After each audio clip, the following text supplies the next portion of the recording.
দেখবেন দুনিয়াতে কেউ যদি কারো প্রিয়জনের কাছে যায়, তার প্রেমাস্পদের কাছে যায়, প্রেমিকার কাছে যায়, দুনিয়ার আর কোনো খেয়াল নাই, সব কিছু ভুলে যায়, তাই না? রাসূল সাল্লাল্লাহু আলাইহি সাল্লাম এই উম্মতের কথা, আমাদের কথা রাসূল সাল্লাল্লাহু আলাইহি সাল্লাম ভুলেন নাই। ওই অবস্থাতে রাসূল দেখলেন যে আল্লাহ রাব্বুল আলামিনের পক্ষ থেকে তো শুধুমাত্র আমার প্রতি সালাম জানানো হয়েছে, আমার প্রতি রহমত বরকতের সম্বন্ধ করা হয়েছে, আমার উম্মতের কথা তো এখানে নাই। আসসালামু আলাইকা আইয়ুহান নাবিয়্যু ওয়া রাহমাতুল্লাহি ওয়া বারাকাতুহু। হে নবী, আপনার প্রতি সালাম, আপনার প্রতি রহমত, আপনার প্রতি বরকত। রাসূল দেখলেন যে সালাম, রহমত, বরকতের সম্বন্ধ শুধু আমি নবীর দিকেই করা হয়েছে, আমার উম্মতের দিকে তো করা হয় নাই। তাহলে আমার উম্মতের কথা তিনি বলতে পারলেন না, বলে আমার উম্মতের কি হবে? এবার রাসূল বলে দিলেন, আসসালামু আলাইনা ওয়া আলা ইবাদিল্লাহিস সালিহিন। সালাম আমি শুধু নবীর প্রতি না, সালাম আলাইনা আমাদের সকলের প্রতি, ওয়া আলা ইবাদিল্লাহিস সালিহিন এবং সমস্ত নেককার সালেহীন বান্দাদের প্রতিও সালাম। এখন আল্লাহ রাব্বুল আলামিন আর রাসূল সাল্লাল্লাহু আলাইহি ওয়াসাল্লাম এই কথোপকথনের এই মনোমুগ্ধকর দৃশ্য দেখে এবার আরশে আজিমের বহনকারী সমস্ত ফেরেশতারা সমস্বরে বলে উঠলেন, আশহাদু আল্লাহ, বলেন আশহাদু আল্লাহ ইলাহা ইল্লাল্লাহু ওয়া আশহাদু আন্না মুহাম্মাদান আবদুহু ওয়া রাসূলুহু। এই আত্তাহিয়াতুর পুরাটা। সম্মানিত হাজিরিন, রজব মাস, আরবি মাস অনুযায়ী রজব মাস চলছে। গত জুমায় আমি আপনাদের সামনে আলোচনা করেছিলাম যে রজব মাসের সবচেয়ে উল্লেখযোগ্য ঘটনা হলো আমাদের পিয়ারা নবী সাল্লাল্লাহু আলাইহি ওয়াসাল্লাম কর্তৃক মেয়ারাজ। মেয়ারাজের তারিখ নিয়ে বিভিন্ন মতভেদ রয়েছে। আমি আলোচনা করেছিলাম সবচেয়ে নির্ভরযোগ্য মত হলো এক্ষেত্রে যে ২৬ তারিখ দিবাগত রাত, রজবের ২৬ তারিখ দিবাগত রাত, এই রাতেই রাসূল সাল্লাল্লাহু আলাইহি ওয়াসাল্লামের মেয়ারাজ হয়েছিল। তো গত জুমায় মেয়ারাজের সম্পর্কে কিছু কথা আপনাদের খেদমতে পেশ করেছিলাম। মেয়ারাজের দুইটা অংশ। মেয়ারাজের কয়টা অংশ? দুইটি অংশ। একটা অংশ হইল রাসূল সাল্লাল্লাহু আলাইহি ওয়াসাল্লামের মসজিদে হারাম থেকে মসজিদে আকসা, বাইতুল মুকাদ্দাস এই পর্যন্ত ভ্রমণকে, এটাকে বলা হয় ইসরা। আরেকটা হলো মসজিদে আকসা বা বাইতুল মুকাদ্দাস থেকে ঊর্ধ্ব জগতে যে গমন, এটাকে বলা হয় মেয়ারাজ। তো আমরা প্রথম অংশ সম্পর্কে গত জুমায় আলোকপাত করেছিলাম। আজকে আমরা মেয়ারাজের দ্বিতীয় অংশ অর্থাৎ মেয়ারাজ সম্পর্কে কিছু কথা আপনাদের খেদমতে পেশ করব ইনশাআল্লাহ। সম্মানিত হাজিরিন, হাদিসের কিতাবের মধ্যে বিভিন্ন বর্ণনায় এসেছে যে রাসূল সাল্লাল্লাহু আলাইহি ওয়াসাল্লাম তিনি বুরাক যুগে মসজিদে হারাম থেকে বাইতুল মুকাদ্দাসে তিনি গমন করেন। গমন করার পরে সেখানে তিনি সমস্ত নবীদেরকে নিয়ে নামাজ আদায় করেন। এ সময় তিনি তার যে বাহন ছিল বুরাক, এই বুরাক বাহনকে তিনি মসজিদে আকসার বাইতুল মুকাদ্দাসের একটা আংটার সাথে তিনি বেঁধে রেখেছিলেন। এরপরে আমরা বর্তমানে যে চলন্ত সিঁড়ির যে ধারণা পাই, মেয়ারাজের শাব্দিক অর্থ হলো সিঁড়ি। মেয়ারাজের শাব্দিক অর্থ কি? সিঁড়ি। তো এই মেয়ারাজকে মেয়ারাজ কেন বলা হয়? রাসূল সাল্লাল্লাহু আলাইহি সাল্লামের প্রথম যে সফরটা অর্থাৎ মসজিদে হারাম থেকে, মক্কা থেকে বাইতুল মুকাদ্দাস, এটা ছিল বুরাক সহকারে, এটার নাম ইসরা। আর মেয়ারাজ হলো সিঁড়ি। এটাকে সিঁড়ি কেন বলা হয়, মেয়ারাজ কেন বলা হয়? এর কারণ হলো যে বাইতুল মুকাদ্দাস থেকে একেবারে আল্লাহ রাব্বুল আলামিনের আরশে আজিম পর্যন্ত একটা স্বয়ংক্রিয় একটা সিঁড়ি স্থাপন করা হয়েছিল। বলেন না সুবহানাল্লাহ। রাসূল সাল্লাল্লাহু আলাইহি ওয়াসাল্লাম এই স্বয়ংক্রিয় যে সিঁড়ি, সেটার সাহায্যে তিনি বাইতুল মুকাদ্দাস থেকে ঊর্ধ্ব জগতে গমন করেন। সুবহানাল্লাহ। তো এই জন্য মেয়ারাজকে মেয়ারাজ বলা হয়। তো রাসূল সাল্লাল্লাহু আলাইহি ওয়াসাল্লাম এই চলন্ত সিঁড়িতে তিনি আরোহণ করলেন। সাথে ওনার ফেরেশতাদের একটা বাহিনী ছিল, শোভাযাত্রা সহকারে তারা লক্ষ কোটি মাইল পেরিয়ে তারা প্রথম আসমানে পৌঁছে যান। সুবহানাল্লাহ।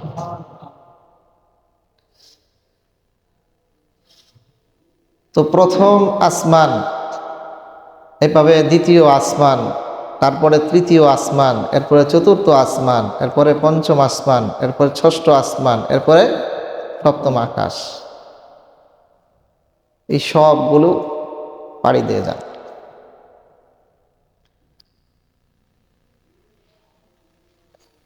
দুনিয়া থেকে প্রথম আসমানের দূরত্ব কতটুকু? হাদিসের মধ্যে এসেছে 500 বছরের রাস্তা। কত বছরের রাস্তা? কত বছরের রাস্তা? তো এখন 500 বছরের রাস্তা, এটা কতটুকু হইতে পারে, কত মাইল হইতে পারে? এটার যদি আমরা একটা বিশ্লেষণ করি ছোট্ট করে, তাহলে আমরা দেখব যে শরীয়তে মুসাফির বলা হয় যে ব্যক্তি 3 দিনের দূরত্ব অতিক্রম করার নিয়তে সফরে বের হয় তাকে কি বলে? মুসাফির বলে। তো 3 দিনে একজন মানুষ স্বাভাবিক প্রাকৃতিক প্রয়োজন সেরে সে 3 দিনে কত মাইল যেতে পারে? তো হিসাব করে দেখা গেছে যে একজন মানুষ 3 দিনের দূরত্ব সে স্বাভাবিকভাবে অতিক্রম করতে পারে 48 মাইল। কত মাইল? এই জন্য আমরা বলি যে 48 মাইল দূরত্ব যদি কি হয়, কেউ সফরের নিয়তে বের হয়, তাহলে তাকে শরীয়তের দৃষ্টিকোণ থেকে কি বলা হয়? এই 48 মাইলকে আবার এখন বর্তমানে কিলোমিটারের হিসাব চলে, তো সেই হিসাবে 77 কিছু প্লাস, অর্থাৎ বর্তমানে কেউ যদি 78 কিলোমিটার দূরত্বে সফরের নিয়তে কি হয়, বের হয়, তাহলে তাকে কি বলে? মুসাফির। আমি কি কথাটা কি বুঝাইতে পারলাম? তাহলে বোঝা গেল যে 3 দিনে কত মাইল? 48 মাইল। 3 দিনে কত মাইল? এবার আসেন তাহলে প্রত্যেক দিনে কত মাইল পরে? 16 মাইল। এখন আপনার 30 দিয়ে যদি 16 মাইলকে যদি আমরা কি করি, হ্যাঁ, পূরণ দিই, তাহলে মাসে আসে 280 মাইল, 480 মাইল। কত মাইল? 480 মাইল। 480 মাইল তাহলে মাসে, 12 মাসে 480 পূরণ যদি আমরা 12 মাস দিয়ে দিই, তাহলে কত আসে? 5760 মাইল। কত মাইল? বছরে 5760 মাইল এক বছরে। কারো যদি একটু মোবাইল থাকে একটু দেখতে পারেন, কথাটা মিলায় নেওয়ার জন্য আর কি। একটু মোবাইল যাদের আছে বের করেন, একটু অঙ্কটা বের করেন। 480 মাসে 5760 মাইল, তাই না? ঠিক আছে তো নাকি? 5760 মাইল কত? এক বছরে। এখন 100 বছরে কত? 100 বছরে হলো 5,76,000 মাইল। আবার একটু দেখেন, 5,76,000 মাইল 100 বছরে। এখন 500 বছরের দূরত্বের রাস্তা না? প্রথম আসমান, কথা বলেন না? তাহলে 100 বছরের দূরত্ব হলো 5,76,000 মাইল। তাহলে 500 বছরে যদি 500 বছরকে যদি আমরা পূরণ দিই, তাহলে হয় 28,80,000 মাইল। বলেন না সুবহানাল্লাহ? একটু আপনি একটু মিলায় দেন, আর একটু কনফিডেন্সের সাথে সবাই একটু শুনুক। হ্যাঁ, কত লক্ষ মাইল? 28,80,000 মাইল। তাহলে 500 বছরের যে দূরত্ব, এটা হলো 28,80,000 মাইল। তাহলে আমি আবার শুরু থেকে বলি যে একজন মানুষ 3 দিনে 48 মাইল দূরত্বে সে সফর করতে পারে স্বাভাবিক প্রাকৃতিক কর্ম সেরে। তাহলে এক্ষেত্রে প্রতিদিন পরে তার 16 মাইল। 16 মাইলকে যদি আমরা 30 দিন দ্বারা পূরণ দেই, তাহলে মাসে আসে 480 মাইল।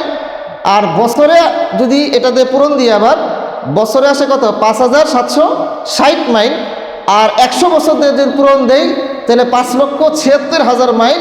আর 5,76,000 100 বছরকে যদি 500 বছর দ্বারা আবার পূরণ দেই, তাহলে 28,80,000 মাইল। তাহলে 28,80,000 মাইল দূরত্বে প্রথম আসমান। বলেন না সুবহানাল্লাহ। এখন আমরা যখন নাকি বয়ান শুনি যে আল্লাহ রাব্বুল আলামিন সর্বনিম্ন জান্নাতীকে কত দুনিয়া পরিমাণ, 10 দুনিয়া পরিমাণ জান্নাত দেন, আমরা সবাই অবাক হয়ে যাই যে 10 দুনিয়া পরিমাণ এত জায়গা কোথায়,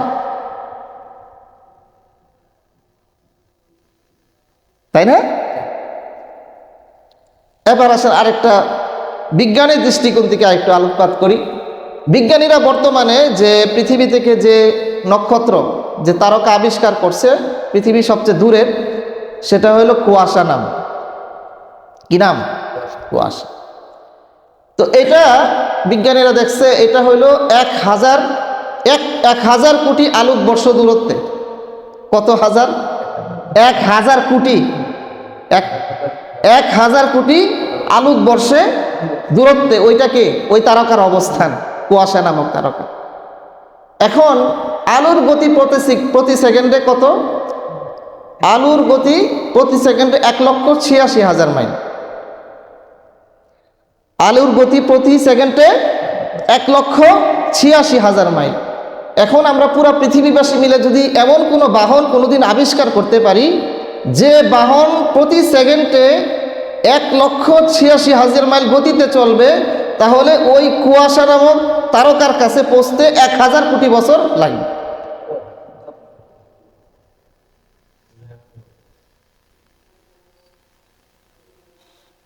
এটা হলো প্রথম আসমানের নিচে। তারকা কোথায়?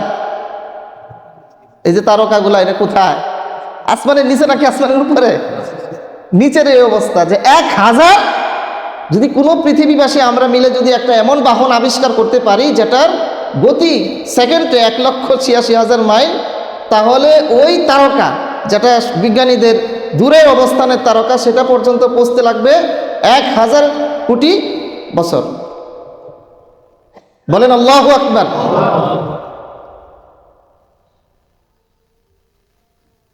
তাহলে বলেন যে একজন সর্বনিম্ন জান্নাতীকে 10 দুনিয়া পরিমাণ দেওয়া, এটা কোনো দাগা হইল সেই তুলনায়? এজন্য বলা হয় যে জান্নাতে যাকি যে নাকি 10 দুনিয়া পেরো, সে জান্নাতের মিসকিন। সে কি? জান্নাতের কি? মিসকিন। অর্থাৎ আল্লাহ রাব্বুল আলামিনের এই সুবিশাল সাম্রাজ্য, এটাও রাসূল সাল্লাল্লাহু আলাইহি ওয়াসাল্লামকে দেখানো একটা উদ্দেশ্য ছিল আল্লাহ রাব্বুল আলামিনের। রসুলের বলে গত জুমায় বলেছিলাম যে রসুলের মনটা ছিল ভাঙা, হৃদয়টা ছিল বেকুল, কারণ ওই বছরের সবচেয়ে প্রিয় মানুষ 2 জন মারা গেছে রসুলের। একজন হলো রসুলের চাচা, আরেকজন রসুল সাল্লাল্লাহু আলাইহি ওয়াসাল্লামের সবচেয়ে প্রিয়তম স্ত্রী, কে? হযরত খাদিজা রাদিয়াল্লাহু তাআলা। দুজনেই রসুলের খুব সাপোর্ট দিতেন, সাথে ছিলেন। আবার তায়েফ থেকে উনি নির্যাতিত হয়ে আসছেন। রসুলের মনটা এখন উপস্থিতি, যদি আল্লাহ রাব্বুল আলামিন চান একজন মানুষ সর্বনিম্ন দুনিয়া কি, যদি আল্লাহ তাআলা চান তাহলে 10,000 পরিমাণ দুনিয়া আল্লাহ রাব্বুল আলামিন দিতে পারেন। একটি শিশুর অবস্থান তার মায়ের কোলে যেমন, মায়ের পেটে যেমন, ঠিক আল্লাহ রাব্বুল আলামিনের এই পুরা সুবিশাল সাম্রাজ্যের মধ্যে এই পৃথিবীর অবস্থানও তেমন।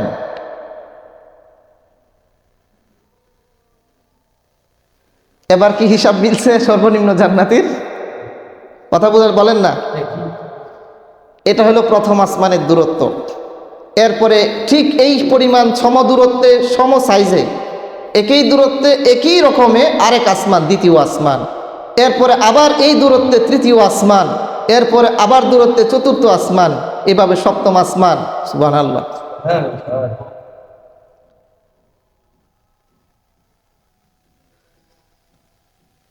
আল্লাহু আকবার। তাহলে 10 দুনিয়া পরিমাণ এটা জায়গা জান্নাতীদের হিসাবে, এটা জায়গা কি খুব বেশি না কম? একেবারেই কম। মিসকিন, জান্নাতের কি? মিসকিন। আল্লাহু আকবার, আল্লাহু আকবার। তো মুহতারাম হাজিরিন, প্রথম আসমান তো অনেক দূরের কথা, বিজ্ঞানীরা তো এই পর্যন্তই গিয়েই থেমে গেছে। তো জিব্রাইল আলাইহিস সালাতু ওয়াস সালাম সহকারে শোভাযাত্রা সহকারে রাসূল সাল্লাল্লাহু আলাইহি ওয়াসাল্লাম প্রথম আসমান গেলেন। ওনাকে জিজ্ঞাসা করা হলো উনি কে? বলা হলো ইনি মুহাম্মাদুর রাসূলুল্লাহ সাল্লাল্লাহু আলাইহি ওয়াসাল্লাম। প্রত্যেকটা আসমানে আবার ফেরেশতা আছে, এরা হলো আসমানের পাহারাদার, যাতে করে জিন্নাত, দুষ্ট জিন এগুলা ঊর্ধ্বগমন করে কোনো গোপন কথা এগুলা শুনতে না পায়। প্রত্যেকটা আসমানে আবার কি আছে? সিকিউরিটি গার্ড আছে, ফেরেশতা। রসুল যখন যান জিজ্ঞাসা করা হলি কে? বলো ইনি মুহাম্মাদুর রাসূলুল্লাহ সাল্লাল্লাহু আলাইহি ওয়াসাল্লাম। বলা হলো ওনাকে কি দাওয়াত করা হয়েছে? হ্যাঁ, দাওয়াত করা হয়েছে। ঠিক আছে, যান, ঊর্ধ্বে গমন করেন। এভাবে প্রথম আসমান থেকে দ্বিতীয় আসমানে গেলেন। আবার জিজ্ঞাসা করে ইনি কে? বলা হলো ইনি মুহাম্মাদুর রাসূলুল্লাহ সাল্লাল্লাহু আলাইহি ওয়াসাল্লাম। তাকে কি দাওয়াত করা হয়েছে? হ্যাঁ, দাওয়াত করা হয়েছে। ঊর্ধ্ব গমন করেন। এইভাবে রাসূল সাল্লাল্লাহু আলাইহি ওয়াসাল্লাম এই স্বয়ংক্রিয় সিঁড়ির সাহায্যে কোটি কোটি মাইল পেরিয়ে তিনি সপ্তম আকাশে পৌঁছে গেলেন। সুবহানাল্লাহ। এরপরে সিদরাতুল মুনতাহা। এরপরে কি? সিদরাতুল মুনতাহা। সিদরাতুল মুনতাহায় পৌঁছে জিব্রাইল আলাইহিস সালাতু ওয়াস সালাম রাসূল সাল্লাল্লাহু আলাইহি সাল্লামকে জান্নাত দেখালেন। বলেন না সুবহানাল্লাহ। জান্নাত কি আছে না নাই? জান্নাত এখনো আছে। জান্নাত কি আছে? এখনো আছে, স্তরে স্তরে সাজানো আছে।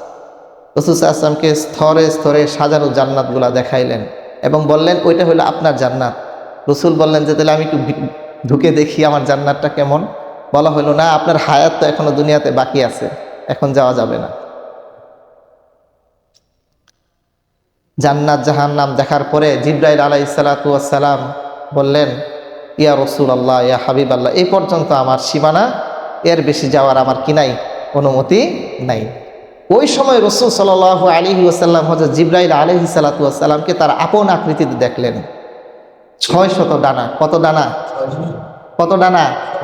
600 ডানা, এবং পুরা মহাকাশ তিনি ঘিরে ফেলেছেন।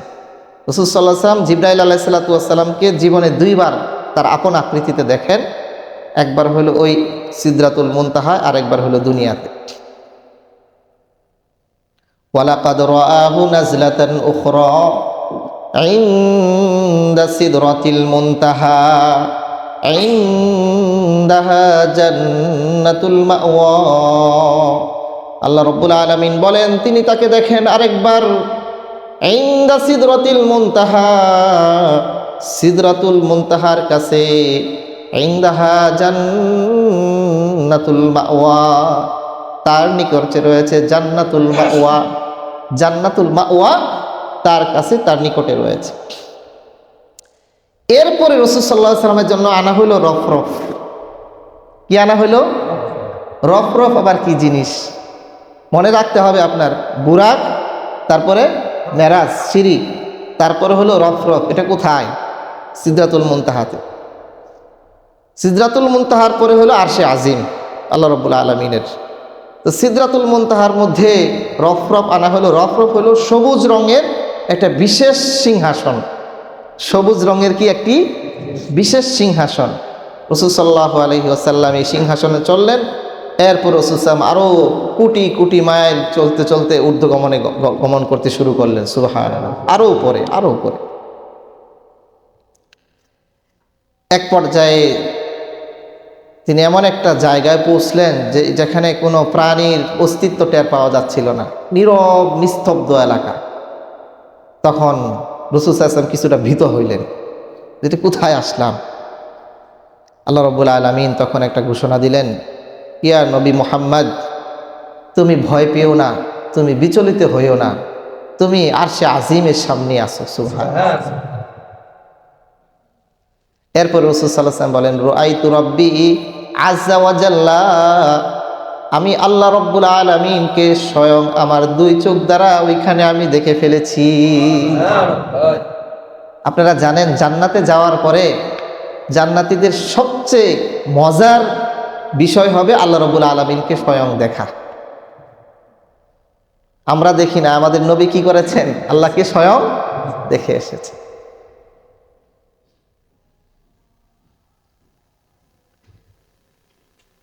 এরপরে রাসূল সাল্লাল্লাহু আলাইহি ওয়াসাল্লামকে আল্লাহ তাআলা বর্ণনা সংক্ষেপ করতেছি। রাসূল সাল্লাল্লাহু আলাইহি ওয়াসাল্লামকে আল্লাহ বললেন, ইয়া নবী, আমার জন্য কি হাদিয়া নিয়ে এসেছেন?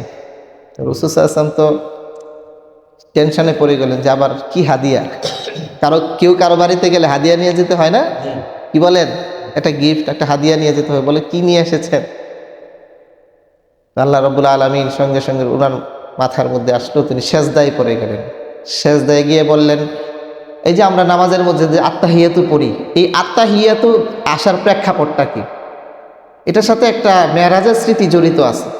এই যে আত্তাহিয়াতু পড়ি আমরা, রাসূল সাল্লাল্লাহু আলাইহি ওয়াসাল্লামকে আল্লাহ তাআলা বললেন, নবী আপনি আমার জন্য কি হাদিয়া নিয়ে এসেছেন? বিশ্বনবী সাল্লাল্লাহু আলাইহি ওয়াসাল্লাম তিনি কিং কর্তব্য বিমূঢ় হয়ে গেলেন, বললেন, আল্লাহ আপনার জন্য আবার কিসের হাদিয়া? আপনি তো আরশে আজিমের মালিক, আপনি জগৎসমূহের প্রতিপালক। এরপরে রাসূল সাল্লাল্লাহু আলাইহি ওয়াসাল্লাম তিনি সেজদায় পড়ে গেলেন। সেজদায় গিয়ে বললেন, আত্তাহিয়াতু লিল্লাহি ওয়াস সালাওয়াতু ওয়াত তাইয়্যিবাত, সমস্ত প্রশংসা, সমস্ত অভিবাদন, সমস্ত পবিত্রতা, সমস্ত ইবাদত আমি আপনার তরে হে আল্লাহ পেশ করতেছি। এটাই হলো আপনার জন্য হাদিয়া। সমস্ত প্রশংসা, সমস্ত ইবাদত, সমস্ত পবিত্রতা আপনার জন্যই নিবেদিত। রাসূলই হাদিয়া পেশ করলেন। এবার আল্লাহ রাব্বুল আলামিনের পক্ষ থেকে বলা হলো, পরে কি? আসসালামু আলাইকা আইয়ুহান নাবিয়্যু ওয়া রাহমাতুল্লাহি ওয়া বারাকাতুহু, হে নবী আপনার প্রতিও আমার পক্ষ থেকে সালাম, ওয়া রাহমাতুহু এবং রহমত, ওয়া বারাকাতুহু এবং বরকত। বুঝছেন না? কথা চলতেছে কিন্তু দুজনের। এবার রাসূল সাল্লাল্লাহু আলাইহি সাল্লাম দেখবেন, দুনিয়াতে কেউ যদি কারো প্রিয়জনের কাছে যায়, আর প্রেমাস্পদের কাছে যায়, প্রেমিকার কাছে যায়, দুনিয়ার আর কোনো খেয়াল নাই, সব কিছু ভুলে যায়, তাই না? রাসূল সাল্লাল্লাহু আলাইহি সাল্লাম এই উম্মতের কথা, আমাদের কথা রাসূল সাল্লাল্লাহু আলাইহি সাল্লাম ভুলেন নাই। ওই অবস্থাতে রাসূল দেখলেন যে আল্লাহ রাব্বুল আলামিনের পক্ষ থেকে তো শুধুমাত্র আমার প্রতি সালাম জানানো হয়েছে, আমার প্রতি রহমত বরকতের সম্বন্ধ করা হয়েছে, আমার উম্মতের কথা তো এখানে নাই। আসসালামু আলাইকা আইয়ুহান নাবিয়্যু ওয়া রাহমাতুল্লাহি ওয়া বারাকাতুহু, হে নবী আপনার প্রতি সালাম, আপনার প্রতি রহমত, আপনার প্রতি বরকত। রাসূল দেখলেন যে সালাম, রহমত, বরকতের সম্বন্ধ শুধু আমি নবীর দিকেই করা হয়েছে, আমার উম্মতের দিকে তো করা হয় নাই। তাহলে আমার উম্মতের কথা তিনি তো ভুলতে পারলেন না। বলে আমার উম্মতের কি হবে? এবার রাসূল বলে দিলেন, আসসালামু আলাইনা ওয়া আলা ইবাদিল্লাহিস সালিহিন, সালাম আমি শুধু নবীর প্রতি না, সালাম আলাইনা আমাদের সকলের প্রতি, ওয়া আলা ইবাদিল্লাহিস সালিহিন এবং সমস্ত নেককার সালেহিন বান্দাদের প্রতিও সালাম। এখন আল্লাহ রাব্বুল আলামিন আর রাসূল সাল্লাল্লাহু আলাইহি ওয়াসাল্লাম এই কথোপকথনের এই মনোমুগ্ধকর দৃশ্য দেখে এবার আরশে আজিমের বহনকারী সমস্ত ফেরেশতারা সমস্বরে বলে উঠলেন, আশহাদু আল্লাহ, বলেন আশহাদু আল্লাহ ইলাহা ইল্লাল্লাহু ওয়া আশহাদু আন্না মুহাম্মাদান আবদুহু ওয়া রাসূলুহু। এই আত্তাহিয়াতুর পুরাটা।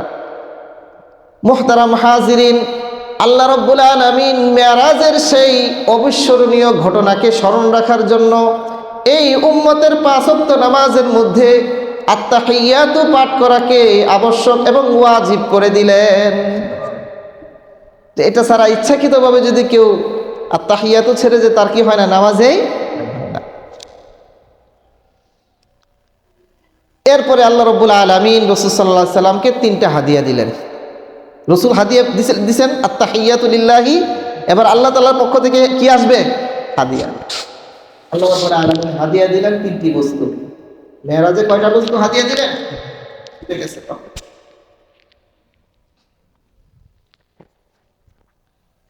৩টি বস্তু হাদিয়া দিলেন। কয়টা? আমরা যদি কখনো সুযোগ হয় আমরা পরবর্তী ধাপে আলোচনা করব। একটা হলো ৫০ ওয়াক্ত নামাজ, বলেন সুবহানাল্লাহ। কত ওয়াক্ত নামাজ?